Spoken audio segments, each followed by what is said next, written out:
Hazle esta pregunta a quien te diga que sí hay maldiciones generacionales y que para afirmarlo te diga que se basa en Éxodo 25. ¿Estás aceptando y proclamando que tú odias y que aborreces a Dios? Porque esas supuestas maldiciones para las supuestas tercera y cuarta generación, dice Dios ahí que son para los que me aborrecen. ¿Estás aceptando que tú aborreces a Dios y que por eso estás bajo maldiciones generacionales? Muy bien, hermanitos, vamos a continuar con nuestro estudio. La siguiente pregunta nos la hace el hermanito Román de España. Voy a repetir su pregunta porque no se escuchó muy bien por el Zoom. Nos dice que cómo se rompen las maldiciones generacionales o que si de hecho existen. Bueno, como quizás haya algunos hermanos nuevos en el Evangelio que probablemente no sepan de qué estamos hablando con este tema, entonces voy a definir primero qué es eso de las maldiciones generacionales.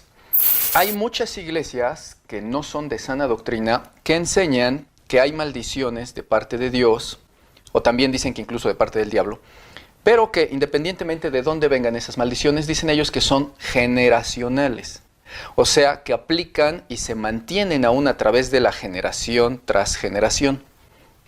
O sea que dicen ellos que si una persona es, por ejemplo, alcohólica o drogadicta, o una mujer es prostituta o algo así, dicen ellos que por maldición generacional, los hijos de esos tales necesariamente tendrán que ser alcohólicos, drogadictos, prostitutas, o etc.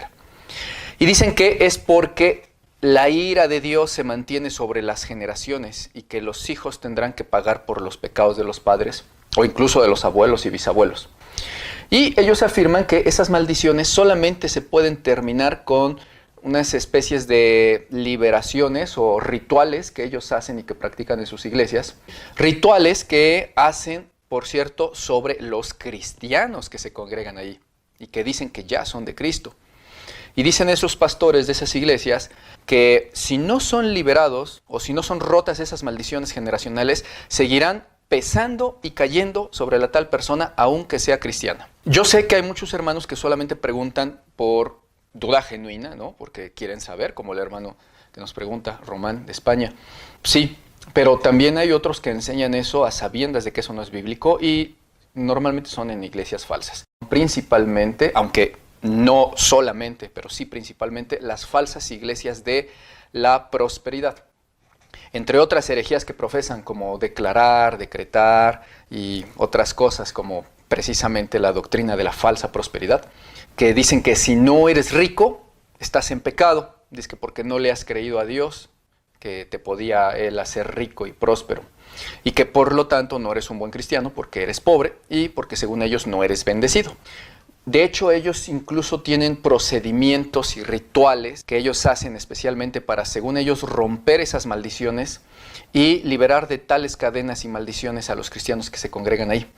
Son procedimientos y rituales heréticos, tales como sus famosos retiros espirituales o también llamados por ellos encuentros espirituales. Tema que, por cierto, pronto subiremos en video, los encuentros. Que los hacen como a la manera de los católicos, que tienen sus retiros también.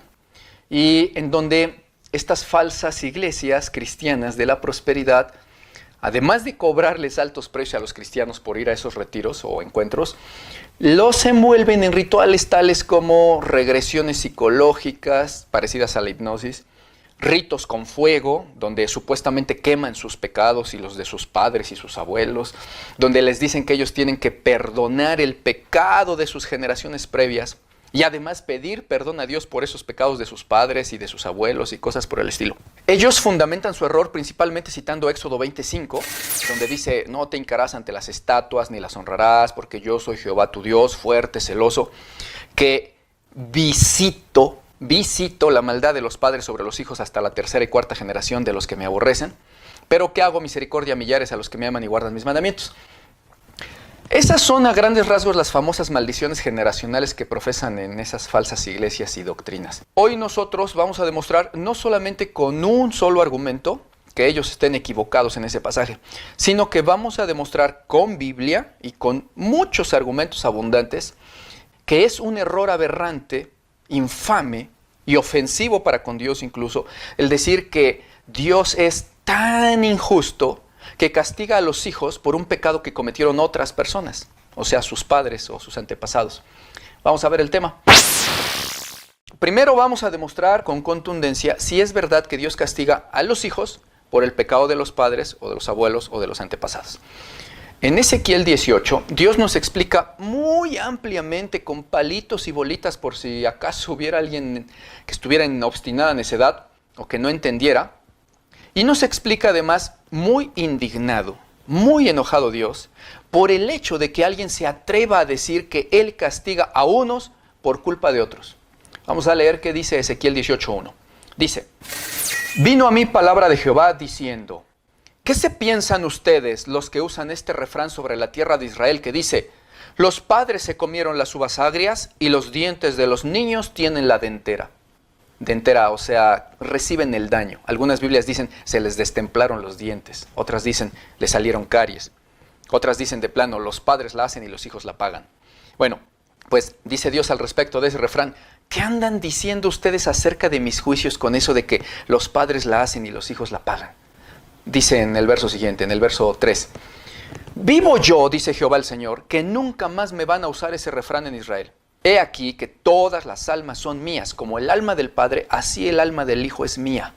El alma que pecare, esa morirá, o se condenará, para que entendamos. Porque no estaba hablando de muerte física, pues todos morimos, ¿no? Pero está hablando de condenación. El alma que pecare, esa morirá.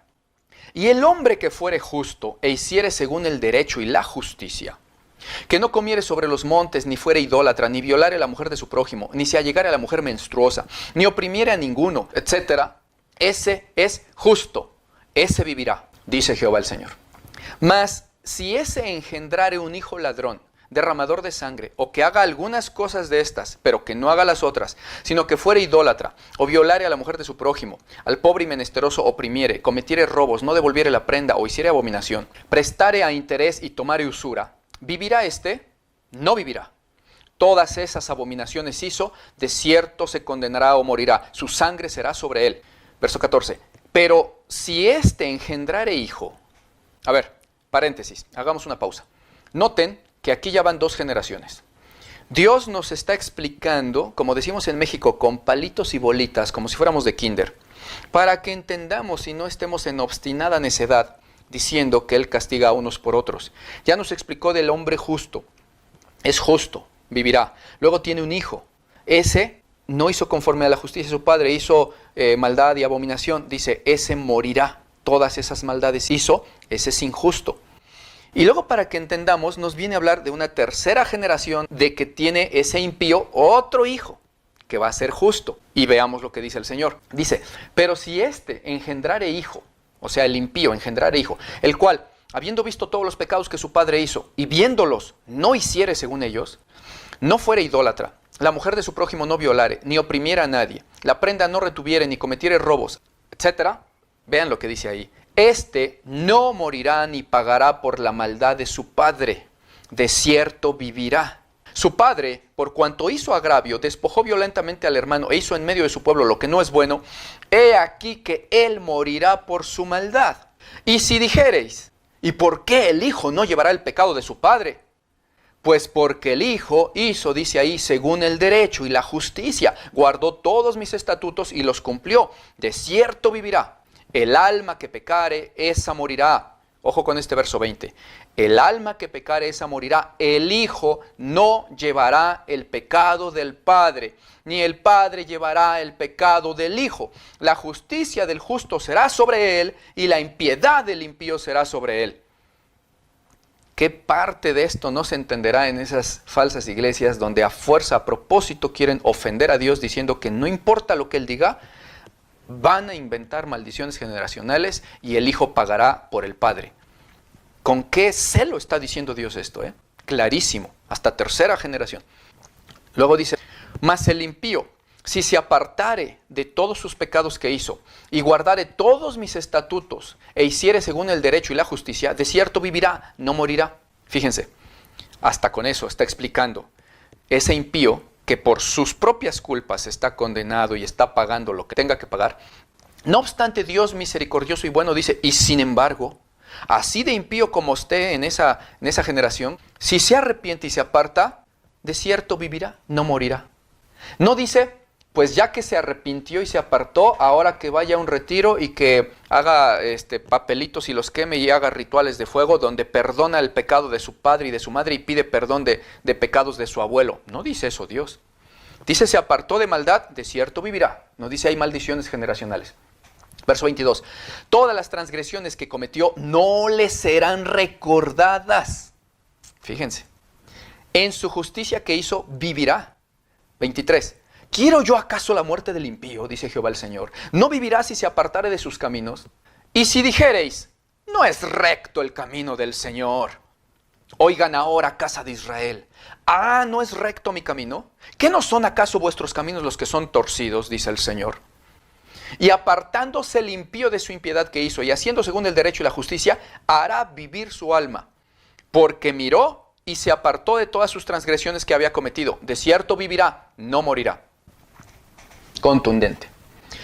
Como podemos ver, mis hermanos, está completamente demostrado aquí y bien clarito la doctrina que Dios Todopoderoso nos dejó acerca de esto.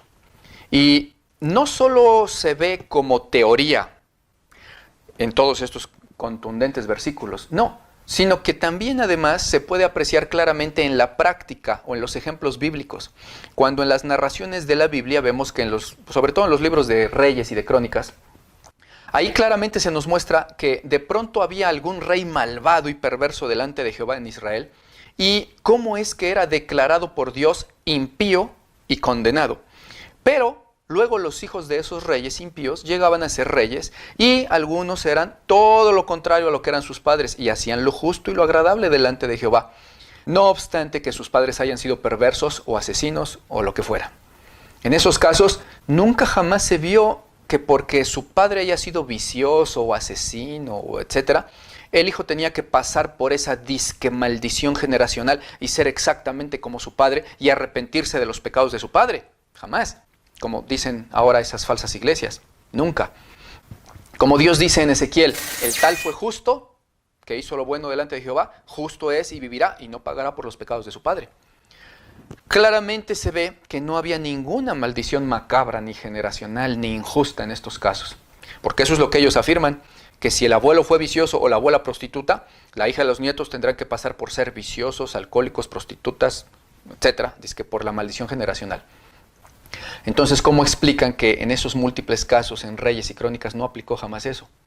Pues obvio, porque ya Jehová había dicho ahí en Ezequiel que es una tontería que lo culpen a él de ser injusto y cruel, castigando a los hijos por el pecado de sus padres. Contundente. Y no solo lo dijo hasta que nació el profeta Ezequiel, lo dijo desde con Moisés.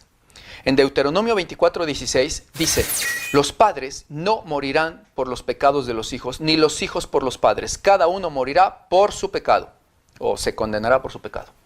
Desde Moisés, el pueblo necio de Israel que no quería entender. Y aún en el Nuevo Testamento, por ejemplo en Juan 9, del 1 al 3, dice que al pasar Jesús vio a un hombre ciego de nacimiento y le preguntaron sus discípulos, Rabí, ¿quién pecó, este o sus padres para que haya nacido ciego? Respondió Jesús, no es que pecó este ni sus padres, sino esto es para que las obras de Dios se manifiesten en él. Fíjense, habiendo ya reclamado Dios en Ezequiel que no le anden diciendo eso, aún los discípulos judíos que eran, todavía pensaban de que, se me hace que pecó sus padres o pecó él, ¿quién habrá pecado? O sea, todavía no entendían, y eso que Dios lo había dicho ya varias veces. No va Dios a declarar a alguien pecador porque sus antepasados pecaron. Y a este propósito te recomiendo que veas el video que ya subimos, ya tenemos ahí, sobre el pecado original, en donde se imputa a un niño recién nacido un pecado por una culpa de Adán y Eva. Te recomiendo que lo veas. Y bueno, solo quedaría aclarar qué es lo que dice realmente en Éxodo 25, ya correctamente traducido.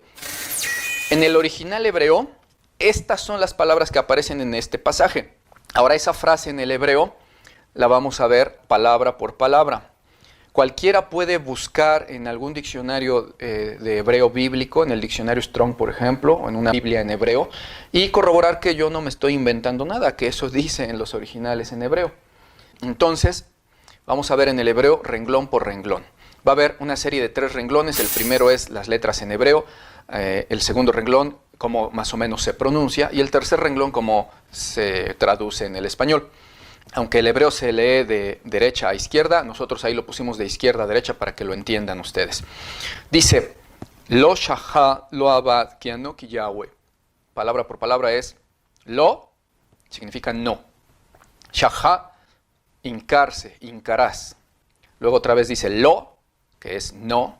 Abad, que es servirás. Ki, que es porque. Anoki, que es yo. Yahweh, pues Yahweh o Jehová. Y si leemos juntos el renglón que aparece en amarillo, verán que dice, no hincarás, no servirás, porque yo, Yahweh. Vamos con el segundo renglón. Yahweh, luego dice Elohim, pues Dios. El significa poderoso. Caná significa celoso. Pakad significa estoy atento, y atención con esta palabrita en el hebreo. Estoy atento. Luego dice avon, que es maldad. Analicemos esta palabrita en el hebreo, pakad, que es la palabra del diccionario Strong H6485, que dice pakad, raíz primaria, visitar, ya sea con intención amistosa u hostil. Por analogía, inspeccionar, reunir, acusar, cuidar de, estar pendiente de, supervisar, estar atento a o visitar. Entonces, vamos a analizar primero hasta aquí estos 2 renglones y notemos que de todos estos significados que aparecen en el hebreo de esta palabra pakad, los traductores han decidido que lo correcto era ponerle visitar, pero ustedes mismos pueden analizar, no me crean a mí, vean ahí los significados del diccionario en hebreo, qué cosas significa esa palabra, y ustedes decidan, según el contexto, si de verdad visitar es la acepción que le tocaba ahí, cuando que también significa pakad, inspeccionar, reunir, estar pendiente de, supervisar, estar atento a. Entonces, desde ahí, esa palabra, lo más correcto que debe de ponerse ahí puede ser supervisar. Yo superviso la maldad. O también estoy pendiente de, porque eso significa también estar pendiente de. Estoy pendiente de la maldad. O estar atento a la maldad. O inspecciono la maldad. Lo menos propio que iba ahí era visito. Yo visito la maldad. ¿Quién visita la maldad? Eso está raro. O sea, es un error que han decidido poner así, pero si no me quieren creer, no importa. Solo ustedes analicen y decidan qué significado le acomodaba mejor. Y estarán de acuerdo en que visitar es el peor que podían haberle puesto. Y más por el contexto. Fíjense que incluso en otras Biblias dice castigo de plano. Dice yo castigo. Y eso que aquí en el hebreo no dice que eso es castigar. Incluso dice que si es visitar puede ser con intención amistosa u hostil. No necesariamente hostil, puede ser amistosa. Entonces le pusieron castigar o visitar. Pero debe decir estoy atento, superviso, estoy pendiente. Vale. Vamos con el tercer renglón. Decía abón, maldad. Luego el siguiente dice ab, que es padre. Luego al, aquí viene otro detalle que significa así como. Luego ben, que significa hijo, al, así como, shilesh, nieto, cuarto renglón, al, así como, ribea, bisnieto, por último, sané, aborrecen. Entonces vamos con el análisis del tercer renglón donde dice ab, padre. Luego al, la palabra al, si ustedes ven en sus diccionarios de hebreo bíblico, en el diccionario Strong, la palabra H5921, que es al, dice, usada como preposición, tanto en singular como plural, y a menudo con prefijo, o como conjugación con partícula siguiéndole. Y aquí vienen los significados. Significando como preposición, encima, sobre, arriba, a causa de, como, con, conforme, a, contra, de, desde, encima, enfrente, entre, hasta cuando, junto a, para, por, sobre todo, por todo, además de, cerca de y así como. Porque dice que se usa como proposición, sea singular o plural. básicamente se está usando como una única palabra para todas las preposiciones, casi, como en nuestro español, que sabemos que tenemos un montón de palabras diferentes para preposiciones. A, ante, bajo, cabe, con, contra, de, desde, en, entre, hacia, hasta, para, por, según, so, sobre, tras, etc. Pues aquí es una palabrita nada más. Al. ¿Y cuál traducción debemos de ponerle o debe de poner un traductor? Pues según el contexto. Porque no es lo mismo sobre que bajo. Son dos cosas completamente contrarias y una misma palabra las significa ambas. Entonces, tampoco es lo mismo arriba que, por ejemplo, enfrente o entre que hasta junto. No, son completamente diferentes. Entonces, el primer error que cometen los traductores es en Paccard ponerle visito o castigo. Los traductores son expertos en lenguas, pero muchas veces si ellos omiten el sentido espiritual y solo se atienen a lo lingüístico, si ellos omiten que Dios es perfecto y justo y no castiga a unos por otros, entonces van a errar y van a poner ahí en Paccard visito o castigo en lugar de estoy atento, superviso, estoy pendiente de, cuido de, etc. Primer error, ponen visito o castigo. Luego en al, pues si ya cometieron el error de poner visito o castigo, pues tienen que ponerle en al, de todas las preposiciones que puede significar, le ponen, en lugar de así como, le ponen sobre.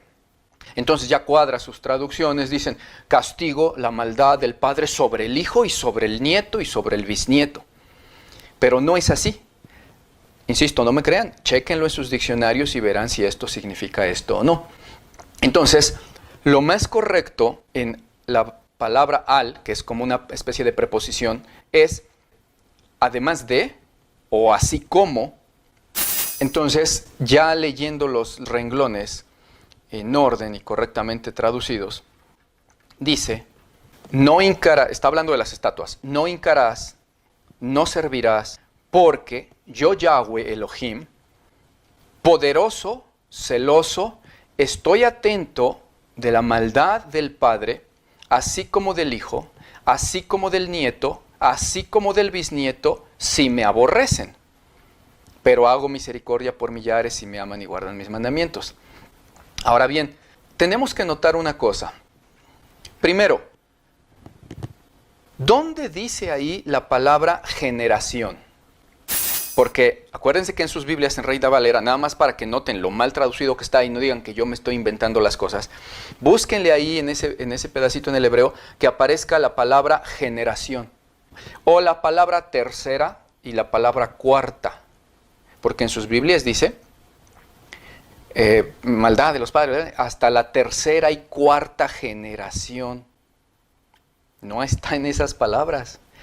Dice del padre, así como del hijo, así como del nieto y así como del bisnieto. ¿Sí? Ab, Ben, Shilesh, Ribea. Padre, hijo, nieto y bisnieto. Entonces los traductores dicen, pues, a ver, hijo, nieto, bisnieto, pues tercera y cuarta generación. Entonces no le pongamos padre, hijo, nieto y bisnieto, pongámosle tercera y cuarta generación. Nada más fíjense qué grande error de traducción.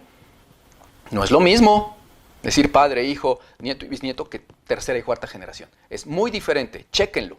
Son muchos errores ahí juntos en un solo pasaje, para que vean que yo no estoy inventando. No dice generación. De ahí que las famosas maldiciones generacionales, pues ya si toman este pasaje, pues ni la palabra generación aparece. Tampoco tercera ni la palabra cuarta. Ahora, en todo caso, si acaso fueran realmente maldiciones generacionales, y este versículo dijera eso, alguien que diga que sí tiene maldiciones generacionales, entonces, vean el versículo, estaría aceptando esa persona que no ama a Dios, sino que lo aborrece y que es un impío pervertido. ¿Por qué? Porque ahí dice, vamos a suponer que dijera maldiciones generacionales y castigo la maldad de los padres y en los hijos y los nietos. Bueno, supongamos, vale, que no dice eso, pero supongamos. Entonces, dice, sobre los que me aborrecen. Si son cristianos los que dicen que tienen maldiciones generacionales y toman ese pasaje como sustento, están diciendo, sí, en mí hay maldiciones generacionales porque ahí dice que a los que le aborrecemos Y a los impíos nos manda eso. Bueno, pues por su boca se están juzgando, están diciendo que aborrecen a Dios. Porque abajito dice, sin embargo yo hago misericordia por millares a los que me aman y guardan mis mandamientos. Están aceptando que ellos no guardan sus mandamientos. Si acaso fueran maldiciones generacionales, sería, si acaso, para los que aborrecen a Dios. Pero aparte, no dice eso ahí como ya lo demostramos. ¿Sí? Estoy pendiente de la maldad de los padres, los hijos, nietos y bisnietos si es que me aborrecen. Pero haré misericordia por millares si me aman.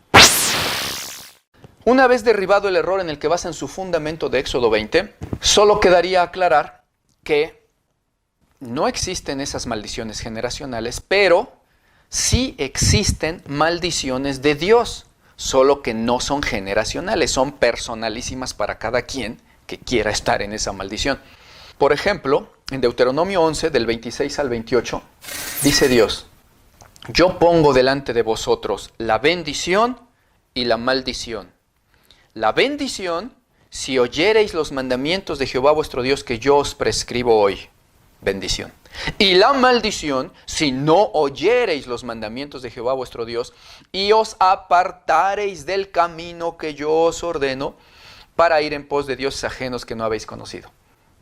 Sí, Dios dice que puede traer maldición sobre las personas, pero son al que desobedezca, son personalísimas.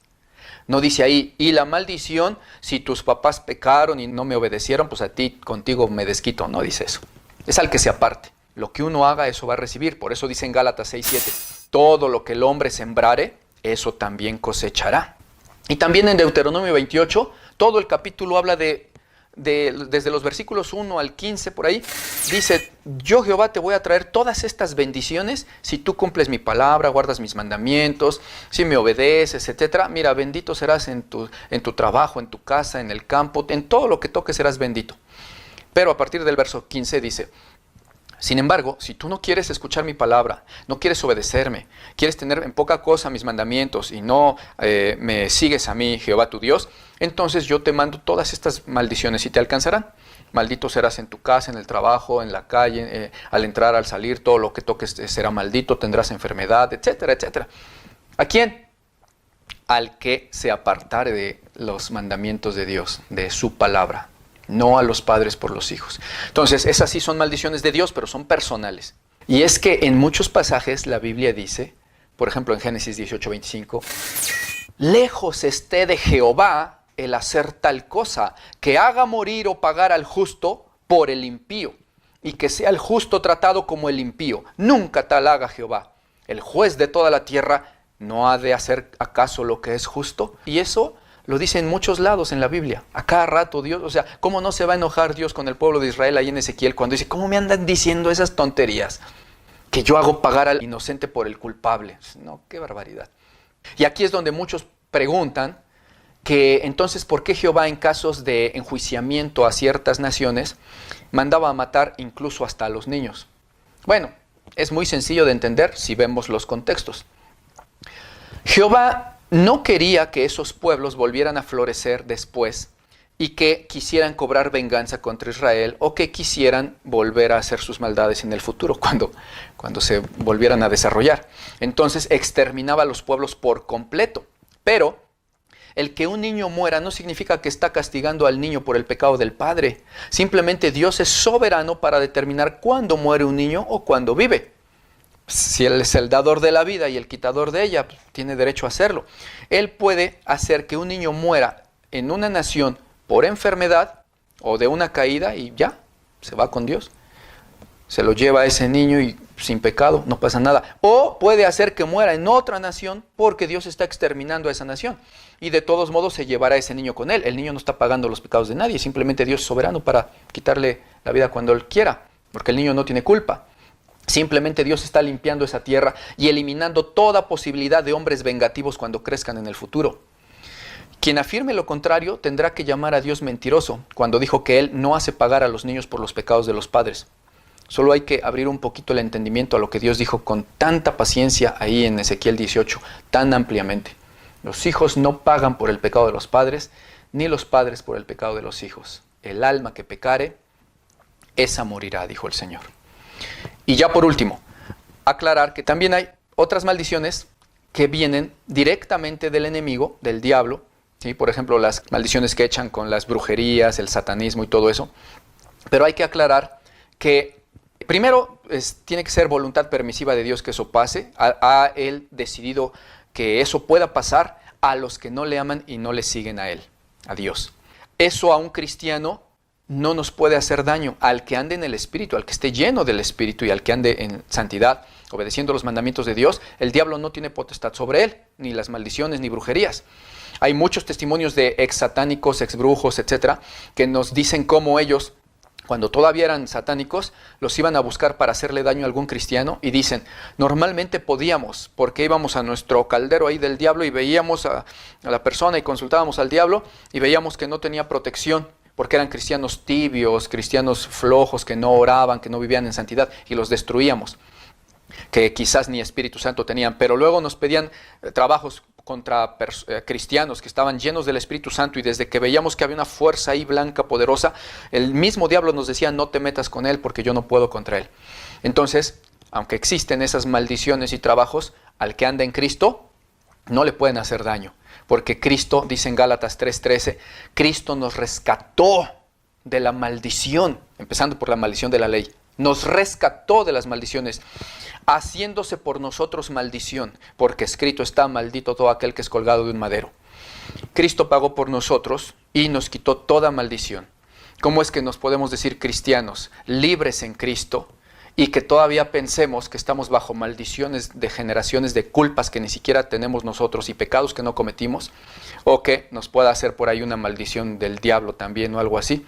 Eso no puede ser, porque en Cristo fuimos llamados a libertad, somos libres. Por eso dice la Escritura en Juan 8:36, mas si el Hijo os libertare, seréis verdaderamente libres. Gloria a Dios.